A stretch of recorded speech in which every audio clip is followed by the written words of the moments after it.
Here we have two sets. The capital letter A represents the set whose elements are the numbers 1, 2, 3, and 4. And the capital letter B represents the set whose elements are the numbers 1 and 2. And we're given that set B is a subset of set A.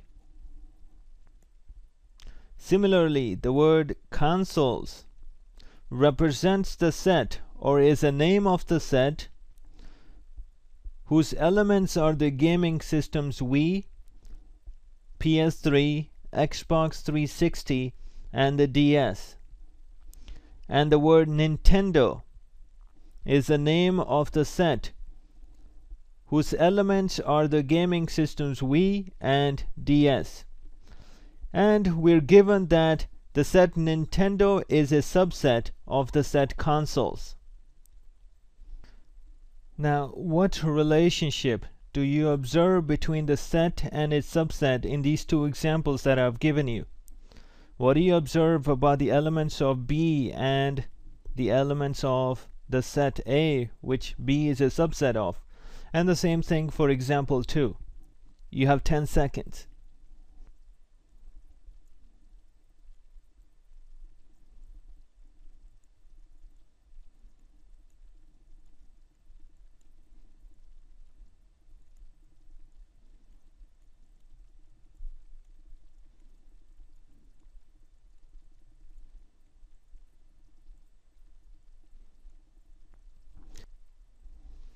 In the first example, we're given that set B is a subset of set A. And we note that each element of set B is also an element of set A. In the second example, we note the same relationship. Each element of the subset, meaning the set Nintendo, is also an element of the set consoles. Now, the relationship that we are observing here is the definition of the subset. So in general, we can say that some set B is a subset of some set A if each element of set B is also an element of set A. Now, this is most likely the picture each of us have in our brains right now. Now, this brings up a question. Can B, the set B, coincide with set A? Let's have an example with some elements in it. Let's say set A is some set with the letters A, B, C, and D. And set B is a set whose elements are the letters A, B, C, and D. Can we now say that B is a subset of A? Okay, to answer this question, let's go back to our definition. We can say some set is a subset of another set, that B is a subset of A, if each element of B is also an element of A. Let's check. Is each element of B also an element of A?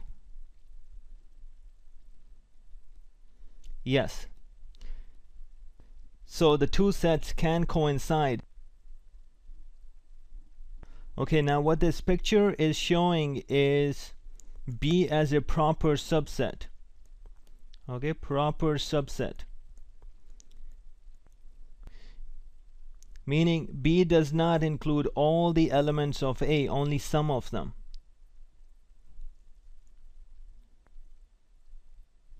Whereas this case we discussed here is exactly when the set B is not a proper subset of A. Okay, now we know when a set can be a subset. But when can I say that a given set is not a subset? For example, now if I have set A whose elements are the letters A, B, C, and D, and I have set B whose elements are the letters C, D, and E. Here, can we say that set B is a subset of set A?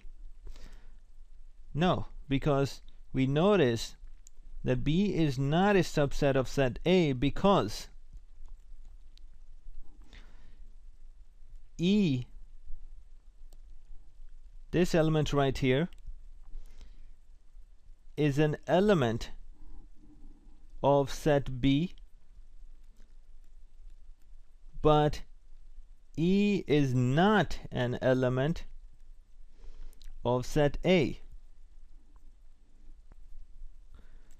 And now, as a consequence of this, the empty set is a subset of any set. Now it's up to you to reason this out.